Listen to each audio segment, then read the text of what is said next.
sharing ilmu dari Ustadz Dr. Insinyur Noval Mahfuz, yang sejatinya beliau adalah mantan Dirum SDM BPJS Ketenagakerjaan periode 2016 sampai 2021. Alhamdulillah beliau bersedia untuk sharing ilmu bersama kita. Kepada Bapak Noval, kami persilahkan. Terima kasih Pak Dadi.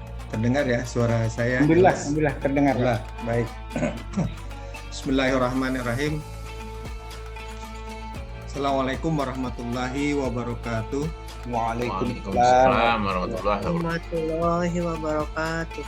Innal hamdalillah nahmaduhu wa nasta'inuhu wa nastaghfiruh wa na'udzu billahi min syururi anfusina wa min sayyiati a'malina may yahdihillahu fala mudhillalah wa may yudlil fala hadiyalah wa asyhadu an la ilaha illallah wahdahu la syarikalah wa asyhadu anna Muhammadan abduhu wa rasuluhu amma ba'du. Pertama, puji syukur kita panjatkan kehadirat Allah Subhanahu wa taala pada pagi hari ini, pagi yang sangat berkah ini di hari Jumat tanggal 1 Rabiul Awal ya, 1443 Hijriah, kita bisa bersilaturahmi ya, dan silaturahmi itu sangat mahal insya Allah dalam kondisi seperti ini apalagi, dan kita juga sudah saling mendoakan tadi ya Pak Dadi untuk teman-teman yang sedang sakit dan yang sudah mendahului kita. Pak ini juga ya Pak Hotbonar, mudah-mudahan semakin membaik ini, kita tadi juga sudah doakan buat semuanya. Bapak Ibu sekalian, saya tidak bisa sebut satu persatu ya. Ini ada yang pernah ketemu ketika saya bertugas di BP Jam Sostek ya, atau yang belum sempat ketemu ya, salam kenal juga.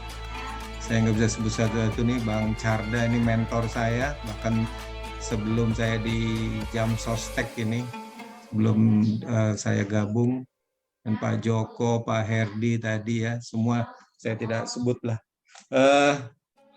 Beberapa waktu lalu Pak Lili, Pak Dadi hubungin saya untuk mengisi materi. Saya bilang, tadi yang Pak Dadi saya bukan kiai apalagi, bukan ustadz apalagi kiai ya, bukan dai. Kalau gitu sharing saja gitu.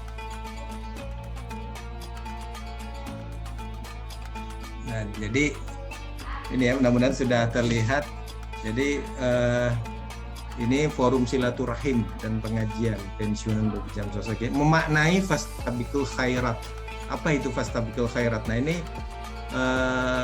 buat saya sangat penting, terutama ya buat kita semua, berlomba-lomba dalam kebaikan. Tadi Bu Noverlemi udah bacakan itu.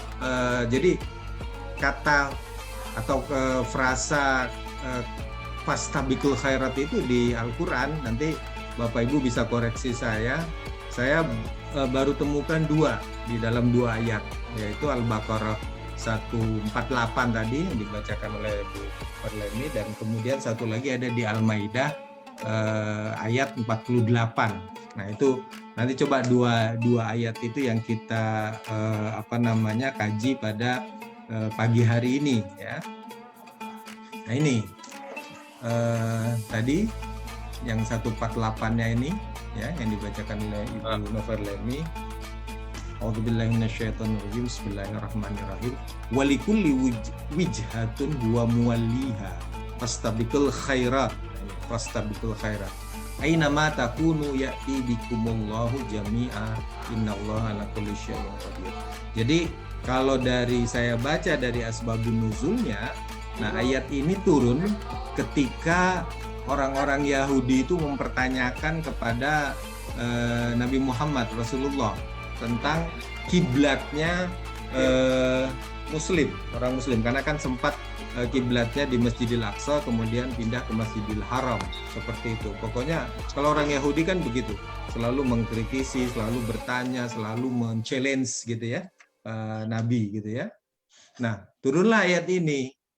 Nah, Allah mengatakan dan berfirman, dan setiap umat mempunyai kiblat yang dia menghadap kepadanya. Jadi setiap umat itu punya kiblatnya masing-masing, seperti itu. Nah, yang paling penting sebenarnya adalah yang ini nih, kalimat ini, maka berlomba-lombalah kamu dalam kebaikan. Jadi kita memang disuruh berlomba-lomba dalam kebaikan. Kalau nggak salah waktu di sambutan pengajian Fastabiqul Khairat di Banten, saya sempat sampaikan itu ya, Pak Awi ya, Pak Lili, waktu itu, bahwa saingan kita dalam berlomba-lomba kebaikan itu bukan sesama muslim, bahkan bukan sesama muslim ya. Itu sebenarnya berlomba-lomba kebaikan atau kompetisi itu dengan bangsa-bangsa lain. Ini kan setiap umat bahkan ya, Yahudi dengan Nasrani dan lain-lain, maka kita berlomba-lomba dalam kebaikan. Di mana saja kamu berada, pasti Allah akan mengumpulkan kamu semuanya. Di suatu saat Allah akan mengumpulkan. Sungguh Allah Maha Kuasa segala sesuatu. Itu satu ayat ya, Al-Baqarah 148. Nah, kemudian satu lagi, ini Al-Maidah juga ayat 4. Jadi gampang ingatnya nih, Pak Dadi, 48 lah, 148 sama 48, Al-Baqarah, Al-Maidah gitu kan. Sapi dan hidangan. Nah, kalau udah hidangan kan sapi itu hidangan gitu kan. Itu gampang jadi ngingatnya, itu sapi, hidangan, Al-Baqarah, Al-Maidah 148-48. Ini saya bacakan saja ya, cepat saja. A'udzubillahi minasyaitonirrajim. Bismillahirrahmanirrahim. Wa anzalna ilaikal kitaba bil haqqi musaddiqan lima baina yadayhi minal kitabi wa muhaiminan 'alaihi fahkum bainahuma bima anzalallah. Wala tattabi' ahwa'ahum amma ja'aka minal haqq likullin ja'alna minkum syir'atan wa minhaja walau sya'allahu la ja'alakum ummatan wahidah walakin liyabluwakum fima atakum fastabiqul khairat. Nah, ini ada kata-kata fastabiqul khairat lagi. Ilallahi marji'ukum jami'an fa yunabbi'ukum bima kuntum fihi takhtalifun. Nah, ini artinya ya, dan kami telah menurunkan kitab ya, Al-Quran tentu kepada Muhammad dengan membawa kebenaran yang membenarkan kitab-kitab yang diturunkan sebelumnya dan menjaga. Jadi ada dua ini kalau kita lihat ayat ini ya. Yang pertama bahwa Al-Quran itu adalah membenarkan kitab-kitab yang diturunkan sebelumnya, artinya kitab-kitab yang asli ya tentu. Jadi artinya kitab-kitab sebelumnya itu berkaitan dengan Al-Quran walaupun berbeda bahasa. Ya, dan menjaganya, nah menjaganya itu sampai akhir kiamat. Maka putuskanlah perkara menurut apa yang diturunkan oleh Allah. Jadi Al-Quran ini menjadi pedoman, dan janganlah engkau mengikuti keinginan mereka ini orang Yahudi, Nasrani, dengan meninggalkan kebenaran yang telah datang kepadamu. Untuk setiap umat di antara kamu, kami berikan aturan dan jalan yang terang. Kalau Allah menghendaki, niscaya kamu dijadikannya satu umat saja. Jadi kalau Allah Maha Kuasa, supaya tidak terjadi persoalan di dunia ini, maka udah jadi aja satu umat ya, Islam gitu namanya atau apa, tapi satu umat. Tetapi Allah ini sebenarnya tidak menguji kita. Jadi ada Yahudi, kenapa ada Yahudi, Nasrani dan lain-lain ya? Ya itu tadi dalam kerangka berlomba-lomba dalam kebaikan. Jadi tidak menguji kamu terhadap karunia yang telah diberikannya kepadamu. Nah, baru maka berlomba-lombalah berbuat kebajikan. Jadi kondisi sekarang ini beragam dan lain-lain gitu ya, untuk kita berlomba-lomba dalam berbuat kebajikan.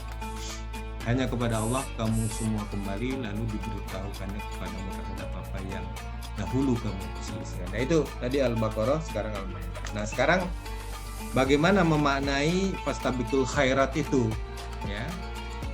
Nah ini saya coba mengkaji atau bertafakur gitu ya, dan juga ada dasar ayat Al-Quran dan hadisnya saya kumpulkan. Jadi fastabiqul khairat itu adalah bagaimana menyegerakan dalam berbuat kebaikan. Jadi kan tadi fastabiqul khairat ini kan kebaikan gitu ya. Bagaimana berlomba-lomba dalam khairat ini berbuat baik ya. Bagaimana berlomba-lomba berbuat baik. Nah, berbuat baik itu yang bagaimana, yang dikompetisikan gitu kan. Nah, kalau saya melihat ada 3 hal ini. Pertama, menyegerakan dalam berbuat kebaikan. Kedua, meningkatkan kualitas perbuatan baik. Dan yang ketiga, mengejar keutamaan perbuatan baik. Nanti satu-satu coba ya saya sharing. Yang pertama, menyegerakan dalam berbuat kebaikan. Jadi tidak hanya sekedar berbuat baik gitu ya. Bagaimana menyegerakan. Menyegerakan itu artinya tidak menunda. Ya. Kalau dalam ilmu manajemen itu stop procrastinating, jadi jangan menunda. Gitu. Kalau bekerja itu jangan menunda. Kadang-kadang kan kita ada hal suka kebalik-balik gitu. Kalau bisa dikerjakan sekarang ya harus sekarang. Tapi ada juga yang bilang kalau bisa dikerjakan besok ya udah besok aja. Nah itu kadang-kadang kita tertukar-tukar itu ya, sebenarnya harus disegera. Nah, ini ada hadis dari ayat Muslim, riwayat Muslim dan Ahmad. Bersegeralah kalian melakukan amal-amal saleh. Jadi apapun perbuatan baik itu bersegerakan. Kalau yang suka senandung bimbo itu kan gitu, berbuat baik janganlah ditunda-tunda. Nah, itu kan seperti itu. Nah, ini maksudnya sebenarnya. Karena kalau misalnya ditunda, itu akan muncul berbagai fitnah. Fitnah itu apa sih? Yang menyerupai malam yang gelap gulita. Kadang-kadang orang pagi hari di sini ya, di mana seseorang di pagi hari masih mukmin dan di sore hari menjadi kafir. Jadi cepat berubah gitu ya, kondisi zaman, kondisi waktu. Ini contohnya pagi hari masih mukmin, sorenya sudah kafir. Terus kemudian mukmin di sore hari, pagi harinya menjadi kafir dan dia tukar agamanya. Jadi kadang-kadang ini sering terjadi, Pak, apalagi di dunia kerja kemarin kita ya, beberapa waktu lalu gitu ya, dan juga ya masih dalam kehidupan ini kadang-kadang kita melihat orang kok hari ini seperti ini, besoknya seperti ini. Maka kemudian dalam hadis ini bersegeralah berbuat baik itu. Nah, itu ya dari hadis riwayat Muslim dan Ahmad. Nah, ada al-insyirah ini pas Bapak Ibu pasti hafal ini, sering di salat fardu kita baca surah ini ya, al-insyirah. Di sini maka apabila kamu telah selesai dari sesuatu urusan, kerjakanlah dengan sungguh-sungguh urusan yang lain. Jadi apabila sudah selesai yang satu, yang lain selesai jabatan yang satu, dapat jabatan lain. Selesai purna bakti, harus ada kegiatan lain ya. Paling tidak silaturahmi seperti ini ya, itu sebenarnya seperti ini. Maka bila selesai dari satu urusan, kerjakanlah dengan sungguh-sungguh urusan lain ya. Yang pendidikan, dari satu pendidikan yang satu ke yang lain. Nah, kita juga seperti itu. Jadi menyegerakan berbuat baik itu. Ini pesan-pesan firman Allah dan juga hadis Nabi. Nah, ada lagi menyegerakan berbuat baik atau perbuatan baik itu. Ini Ali Imran 133, dan bersegeralah kamu kepada ampunan dari Tuhanmu. Jadi memohon ampun juga harus sekarang gitu, harus saat ini juga gitu. Kalau bukan sekarang, kapan lagi? Nah, bersegeralah. Bukan hanya memohon ampunan, tapi juga memohon surga yang luas, seluas langit dan bumi, ya, yang disediakan untuk orang bertobat. Jadi kita ini diperintahkan ya, kalau Al-Quran berarti kan diperintahkan, bukan disarankan. Memohon ampun dan mengharapkan surga di sini. Nah, seperti itu, meminta ya, dalam bahasa sederhananya meminta surga, bukan hanya meminta ampun tapi meminta surga. Itu bersegera. Jadi kalau sekarang kita habis ini misalnya sholat duha, ya segera. Nah, itu meminta ampunan dan mohon surga Allah. Apalagi kalau kita lihat nih hadis di bawahnya ini kan. Jadi dari riwayat Hakim ini ada satu hadis. Ini sangat terkenal nih dan sering ini ditausiah di beberapa majelis taklim. Gunakanlah 5 perkara sebelum datang 5 perkara lainnya. Ya.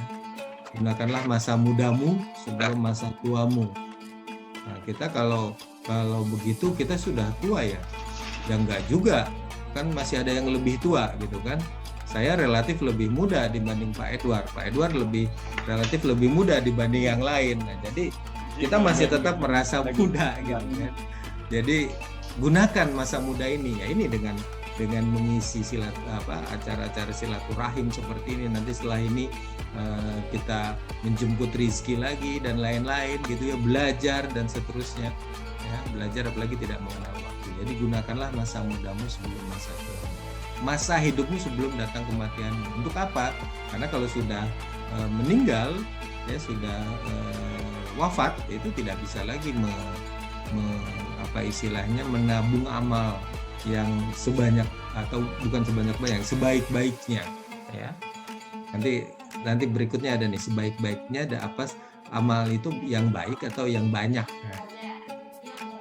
Kemudian waktu luang sebelum waktu sibuk. Ya, saya setiap Jumat pagi diundang oleh Ustadz Lili ya, Jumat subuh ini untuk ini ya, baru dua kali ini saya bisa hadir gitu kan ya, karena kebetulan waktu saya tidak luang. Nah, saya agak menyesal gitu ya, tapi ya insya Allah saya menjalankan satu kegiatan yang juga kegiatan perbuatan baik. Nah, jadi kadang-kadang kita nggak bisa ikut ini, nah ini ada sama-sama sedang berbuat kebajikan misalnya seperti itu. Kemudian sehat sebelum sakit, tadi yang doanya Pak Dadi. Kalau kita sudah sakit tentu sudah sulit untuk bekerja atau untuk beraktivitas ya, beribadah aja kita kemudian ya harus ada keterbatasan ya, walaupun Islam tentu membuat rukhsah atau keringanan. Dan waktu kaya sebelum waktu miskin, untuk apa ini biasanya? Untuk sedekah, untuk infak, untuk membantu orang lain dan seterusnya. Nah, jadi itu menyegerakan berbuat baik. Nah, yang kedua, cepat saja ini ya, karena waktunya juga nanti bisa kita untuk sharing, untuk saling melengkapi ya. Yang kedua ini meningkatkan kualitas perbuatan baik. Nah, ini sering dibaca ya tiap habis subuh al-mulk ya. A'udzubillahi minasyaitonirrajim. Alladzi khalaqal mauta wal hayata liyabluwakum ayyukum ahsanu amalan. Tabarakalladzi biyadihil mulku wa kullu syai'in qadir. Nah, alladzi khalaqal mauta wal hayata liyabluwakum ayyukum ahsanu amalan. Artinya tadi ya dari tabarakalladzi biyadihil mulk dan seterusnya. Nah, ini potongannya, yang telah, jadi Allah yang telah menciptakan kehidupan dan kematian untuk menguji di antara kalian ya, di antara kita, siapa yang paling baik amalnya, ahsanu amala, bukan aksaru amala ya, bukan yang paling banyak amalnya. Jadi Allah itu melihat kualitas ibadah kita, bukan kuantitas ya, bukan sekedar kuantitas, mohon maaf. Bukan berarti kita tidak boleh sholat puluhan rakaat dan lain-lain, sholat sunnah, sholat duha, sholatul lail ya, tahajud. Tetapi sebenarnya yang paling baik kualitas dari ibadah itu sesungguhnya. Jadi itu fastabiqul khairat, salah satunya adalah bagaimana meningkatkan kualitas. Nah, ini syarat ahsanu amala atau amalan yang berkualitas. Yang pertama adalah ikhlasun niat, niat yang ikhlas ya. Ini hadis ini sangat terkenal nih, innamal a'malu binniyat, dan ini juga banyak yang dipakai oleh umat lain nih. Saya kadang-kadang juga senyum juga gitu kan. Jadi kalau perbuatan baik itu harus berdasarkan niatnya. Nah, itu sebenarnya ini innamal a'malu binniyat. Jadi banyak orang yang memakai ini sesungguhnya ya, umat lainnya.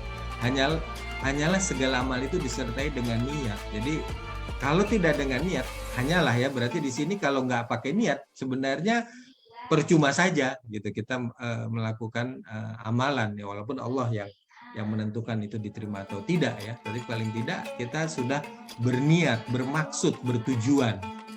Dan setiap orang akan mendapatkan pahala berdasarkan pada niatnya. Jadi kalau nggak ada niat, berarti kalau di dalam hadis ini tidak mendapatkan pahala. Jadi betapa pentingnya niat. Makanya kalau yang ngaji di pesantren itu, apalagi pesantren yang Sorogan itu, niat itu wah dihafal itu. Niat puasa, niat sholat, niat wudhu, niat apalagi itu selalu dihafal itu. Bagaimana niat wudhu, bagaimana niat sholat, bagaimana niat puasa, bagaimana niat ini dan seterusnya. Karena ini ahsanu amalah salah satunya ikhlasun. Nah, yang kedua islahul amal. Jadi perbuatan-perbuatan baik kita itu harus sesuai dengan ajaran Islam. Ya, artinya yang ada dalam Al-Quran dan hadis. Kalau yang tidak, itu khawatir itu percuma gitu kan. Jadi kita nambah-nambah, kalau yang ngurangin jarang lah, nambah-nambah terus sesuatu yang memang bukan sesuai dengan ajaran Islam. Nah itu ahsanu amalah. Jadi kita percuma mengerjakan sesuatu tapi tidak ada dalam tuntunan Islam ya. Saya nggak bisa mencontohkan ya, khawatir nanti khilafiyah lagi, ini bid'ah atau enggak dan seterusnya. Tapi paling tidak kita punya pegangan ya. Islahul amal itu artinya itu. Baru kemudian ahsanu amalah. Nah kemudian yang ketiga, nah ini yang seringkali ya saya pribadi juga masih kurang, sangat kurang, ini ihsanul ibadah. Jadi mulai dari khusyuk yang paling rendah. Khusyuk itu ternyata paling rendah. Kalau kita ibadah itu, kita merasa bahwa kalau kita udah khusyuk, wah udah benar-benar inilah ya. Tapi sebenarnya itu khusyuk yang paling rendah. Yang paling tingginya adalah menghadirkan Allah dalam setiap ibadah kita. Mulai dari berdoa, mulai dari ya sholat kita, membaca Al-Quran, silaturahmi seperti ini nih, majelis taklim. Kita harus menghadirkan Allah ini dalam kegiatan kita. Jangan sampai kita naudzubillah gitu ya, banyak niat yang di luar itu gitu. Jadi bagaimana menghadirkan Allah dalam setiap ibadah kita. Nah, 3 hal inilah yang kemudian menjadi syarat ahsanu amalah. Jadi ikhlasun niyah, islahul amal, dan ihsanul ibadah. Nah, mudah-mudahan apa yang sudah kita lakukan, ibadah-ibadah kita bukan hanya ibadah mahdoh ya, yang ibadah-ibadah kita kepada Allah ya, ubudiyahnya, tetapi juga ibadah-ibadah sosial kita. Jadi kesalehan sosial kita, bagaimana kita berinteraksi dengan lingkungan kita gitu ya, kita membantu sesama yang ada yang kesulitan, teman-teman kita yang sulit, mendoakan saja yang tadi disampaikan oleh Pak Dadi, itu adalah salah satunya bagaimana kesalehan sosial kita. Baik, kemudian ini yang terakhir ya, slide terakhir, nanti kita bisa kita diskusi atau Pak Ustadz Lili ya, dan Bapak Ibu yang lain bisa menambahkan. Nah yang ketiga, tadi kan yang pertama bagaimana kita menyegerakan perbuatan baik kita. Sholat, kalau sudah azan waktunya ya kita sholat, itu menyegerakan gitu kan, dan seterusnya. Banyak hal yang kita segerakan. Fardu kifayah misalnya, ada yang wafat, bagaimana kemudian kewajiban kita untuk bisa mengurusnya. Nah itu kan menyegerakan semua gitu kan. Makanya kalau beda kita dengan umat lain itu, kalau ada yang wafat di kita segera gitu kan. Kalau umat lain kan bisa seminggu kemudian dan lain-lain gitu kan. Nah kalau dalam Islam itu menyegerakan. Nah yang kedua tadi bagaimana kualitas ya, peningkatan kualitas ibadah kita. Nah yang ketiga, nah ini yang sering kita lakukan sebenarnya. Kita ini kan pernah satu ketika ada yang bertanya kenapa umat Nabi Muhammad itu usianya pendek-pendek ya, 100 tahun aja itu luar biasa ya, 60 tahun, 70 tahun, 80 tahun, sekitar itu, bahkan ada yang lebih muda juga. Nah padahal umat-umat Nabi yang lain itu ratusan tahun. Artinya apa? Ketika tadi berlomba-lomba berbuat baik, tentu amalnya lebih banyak dong umat-umat yang lain. Tetapi Allah Maha Adil ya.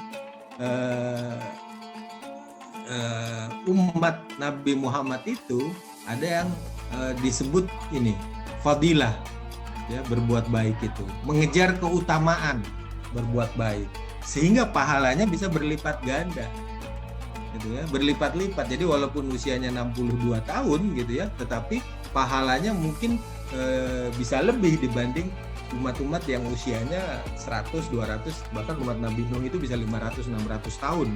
Kita bayangin 5 abad satu orang usianya gitu.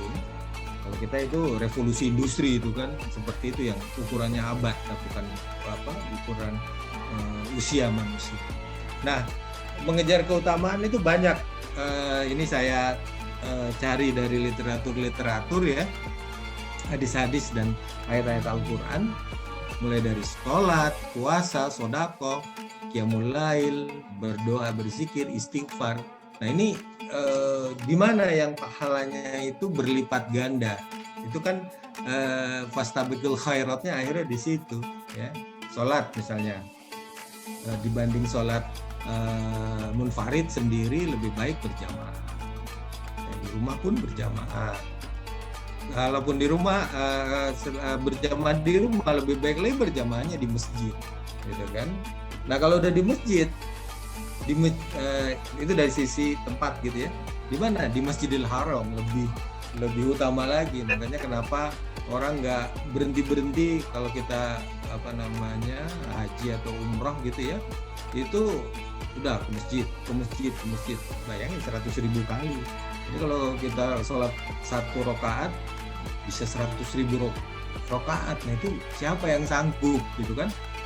Dalam satu waktu sehari saja itu 100.000 rakaat misalnya pahalanya ya, atau mengerjakan itu. Di Masjid Nabawi 10.000 kali, di Masjid Aqsa 5.000 kali. Jadi kenapa orang berlomba-lomba saf paling depan dan lain-lain dan seterusnya ya. Puasa tentu di bulan Ramadan. Kemudian di bulan apa lagi? Di bulan Muharram ya. Hari 10 Muharram itu hari Asyura gitu kan. Kemudian juga di bulan Sa'ban ya. Kemudian di bulan Zulhijjah juga ya. Itu. Kemudian sodako juga di bulan Ramadan. Makanya kenapa di bulan Ramadan itu dianjurkan untuk melakukan banyak ibadah. Dan sodakoh itu, ada hadisnya, itu diutamakan itu untuk orang dekat dulu, sanak famili, kerabat, tetangga. Karena yang kita tahu, oh ini. Jangan kemudian tetangga atau kerabat sekitar kita masih kesusahan, kita sudah bantu yang lain. Nah itu utama, walaupun bantu orang lain juga teman ya, teman sekerja, mantan teman sekerja dan lain-lain itu ya. Makanya silaturahmi pensiunan ini kan salah satunya itu, ketika kita bisa membantu sesama yang lain, mendoakan dan seterusnya. Qiyamul lail itu tahajud itu di sepertiga malam terakhir menjelang subuh biasanya, itu yang paling makanya saya senang kita punya grup yang saling mengingatkan itu ya, untuk tahajud dan lain-lain itu. Disitulah keutamaannya qiyamul lail atau i'tikaf, apalagi di 10 hari terakhir bulan Ramadan.